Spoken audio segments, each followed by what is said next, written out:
Bonjour à tous, je vous retrouve aujourd'hui, malgré la chaleur, pour une nouvelle vidéo. Aujourd'hui, je vais vous présenter un coup de cœur. Ça fait longtemps que je n'en ai pas eu, mais là par contre, il ne s'agit pas d'un coup de cœur en matière de roman, mais en matière de comics. Pour vous remettre dans le contexte, suite à l'achat de ma liseuse, j'ai lu beaucoup moins de romans papier. Du coup, lorsque j'étais à Lyon chez Gibert, je me suis dit, quel est l'intérêt d'acheter des romans papier si je ne les lirais pas après, si je les lirais que en numérique. Je me suis dit, hey, et si j'essayais de m'acheter des BD ou des comics, ça pourrait être super sympa. Du coup, c'est ce que j'ai fait. J'ai craqué pour un comics en particulier que je vous présenterai dans mon book haul. Et une chose, en entraînant une autre, j'en discutais avec des gens et là, Karel de la chaîne Kodaleya m'a conseillé une série. C'est celle que je vais vous présenter aujourd'hui. Je la remercie, donc Karel, merci, merci, merci. C'est vraiment un coup de cœur. J'ai tellement hâte de suivre cette héroïne maintenant dans d'autres séries. Bref, tu ne sais même pas dans quoi tu m'as lancé. Je vous parle bien sûr de la série Miss Marvel qui date de 2014. C'est de G. Willow Wilson, donc G pour Gwendoline, et de Adriane Alphona. C'est aux éditions Panini Comics au prix de 14,95 € si je ne me trompe pas. C'est le volume 1 d'une trilogie si on veut. Parce qu'en fait la première histoire, la première série d'histoires compte en fait 19 épisodes qui sont publiés en France sous 3 volumes différents. Donc dites-vous que c'est le premier tome d'une trilogie, hein. Il y a le 4e tome qui va sortir en septembre, mais c'est plus genre une nouvelle saison si vous voyez ce que je veux dire. Je vous avoue que Miss Marvel, avant de l'acheter, je l'ai lu en numérique. Et j'ai enchaîné les 19 épisodes. Donc chaque épisode fait entre 20 et 30 pages environ. Je les ai lus en anglais, mais j'ai dévoré ça à une vitesse incroyable. Du coup, il fallait absolument que je me les achète en français. Pour l'instant, je n'ai que le tome 1. Mais les autres ne devraient pas tarder à suivre parce que c'est vraiment un truc que je vous recommande. Mais on va y venir. Mais Miss Marvel, c'est qui ? Miss Marvel, c'est le pseudonyme utilisé par une jeune fille de 16 ans qui s'appelle Kamala Khan, qui est américaine d'origine pakistanaise, de confession musulmane et qui vit dans le New Jersey. Alors là, je sais, on a vraiment le combo qui fait que what? Mais qu'est-ce qu'ils ont fait? Parce que déjà, une nana qui est d'origine pakistanaise, qui est de confession musulmane et qui a sa propre série, c'était genre la nouveauté de chez Marvel. Ça c'est ce que j'ai lu un peu partout, parce que bon, je suis quand même encore un bébé dans le domaine des comics. Et ben pour tout vous dire, ce combo c'est un peu ce qui fait que Kamala est ce qu'elle est, qu'elle doute de qui elle est, qu'elle a du mal à trouver ses repères. Forcément, à son âge, on se pose vraiment pas mal de questions. Mais Kamala, c'est aussi une jeune geek. C'est une fille qui adore les super-héros, qui écrit des tonnes de fanfiction sur les Avengers, sur les X-Men, enfin bref, sur tous les personnages de l'univers Marvel. Je trouvais ça d'ailleurs assez cool.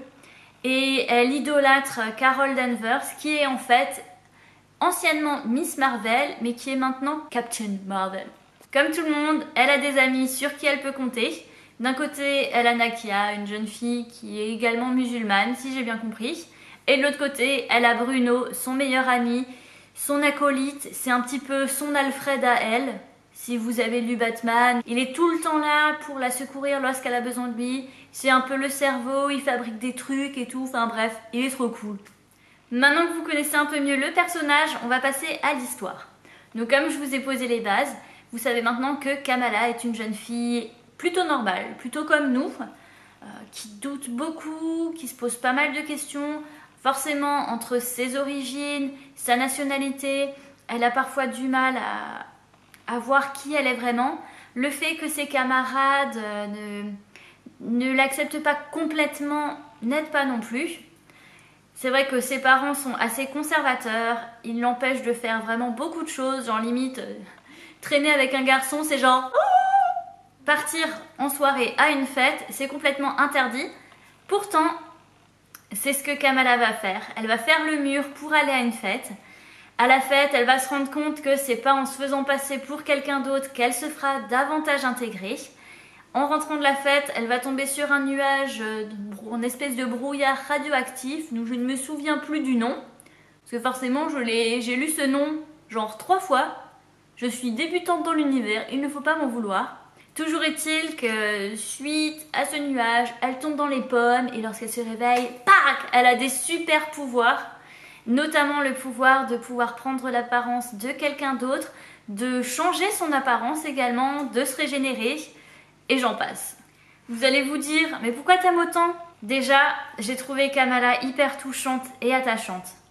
On va dire qu'elle se pose vraiment pas mal de questions, elle se rend compte de ses erreurs, elle apprend de ses erreurs et déjà là, je l'ai vraiment trouvée géniale.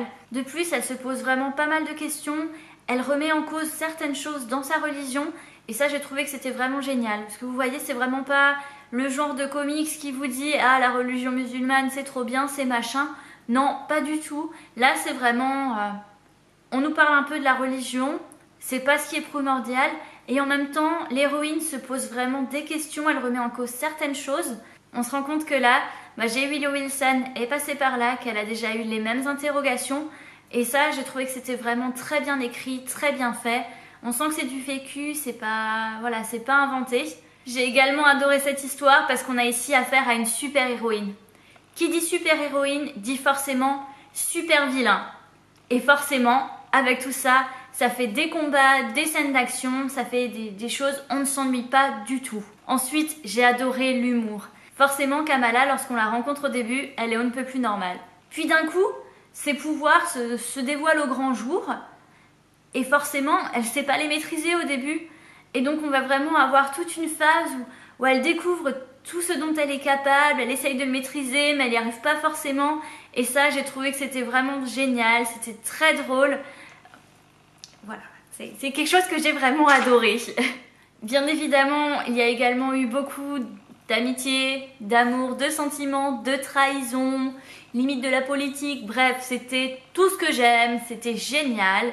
Et enfin, pour ceux qui adorent les comics, qui en lisent beaucoup, on retrouve des super-héros que vous avez déjà vus dans d'autres séries. Et ça, j'ai trouvé que c'était vraiment très bien écrit. J'ai adoré retrouver ces personnages, les rencontrer aussi pour certains. Parce que forcément, comme je suis un bébé, j'ai pas encore vu beaucoup de choses, lu beaucoup de choses. Et ça, j'ai trouvé que c'était vraiment très bien écrit. Par contre, si vous lisez cette série, sachez que la fin du volume 3 amène à un gros event qui avait été lancé par Marvel qui s'appelle Secret Wars. Et c'est un truc par rapport au multivers qui s'effondre et il reste que 2 mondes et tout se mélange. Enfin bref, j'ai pas tout compris, mais c'est un gros truc et rien que par rapport à ça, j'ai vraiment envie de lire d'autres histoires. Et en plus, il a eu le prix de la série à Angoulême cette année. Miss Marvel, c'est vraiment un comics que je vous conseille. C'était vraiment un énorme coup de cœur. J'ai hâte de pouvoir le relire en français, parce que je ne l'ai pas encore fait. Mais j'ai vraiment hâte, c'est génial. Je vous le conseille à 1000%. Il y a vraiment de tout. Vous avez bien vu, les dessins sont chouettes. Les personnages sont chouettes. C'est vraiment un tout. Et si vous regardez sur internet, vous verrez que les avis sont unanimes à ce sujet. J'ai pas vu un seul avis pour l'instant qui disait « Pouf, Miss Marvel 2014, c'est une grosse daube, passez votre chemin ». Pas du tout. Tous les avis sont unanimes, c'est génial. Bref, je ne sais pas quoi vous dire de plus, hormis que foncez, foncez, ça vaut le coup. Kamala vaut vraiment le coup. Du coup, je vous avoue que j'ai vraiment hâte de suivre Kamala dans d'autres aventures. Bon, déjà dans le volume 4 qui va paraître début septembre, toujours aux éditions Panini. Ensuite, je sais qu'ils vont lancer une nouvelle série aux États-Unis en octobre qui s'appelle Now Champions ou un truc comme ça. Bref, où il y a Kamala dedans et il y a d'autres jeunes, bref, mais je les connais pas. Pas du tout. Il me semble qu'elle est aussi dans la série New Avengers qui date de l'année dernière, qui est en cours de publication là en France dans les kiosques, si je me trompe pas. Mais enfin bref, il y a encore plein d'occasions pour la rencontrer, la découvrir, vous verrez. C'est vraiment une nana qui déchire. Et voilà, c'est tout pour cette vidéo. J'espère qu'elle vous a plu. J'espère que je vous aurai convaincu de lire ce comics. Encore une fois, merci, merci, merci Karel. Merci à toi de m'avoir fait découvrir ça. C'est vraiment une série géniale. Voilà, j'espère qu'un jour je trouverai un truc à te faire découvrir aussi pour te rendre l'appareil. Et quant à vous, si vous avez des séries qui vous plaisent, des comics qui vous plaisent, des BD qui vous plaisent, n'hésitez vraiment pas à me le dire en commentaire. Je suis un bébé dans ce domaine et j'ai juste une envie, c'est apprendre et découvrir. Donc Nourrissez-moi de vos commentaires, de vos suggestions. J'ai hâte de voir ce que vous allez me proposer. En attendant ma prochaine vidéo, je vous souhaite comme toujours de passer une excellente semaine, d'avoir de très bonnes lectures et je vous dis à très bientôt. Bye!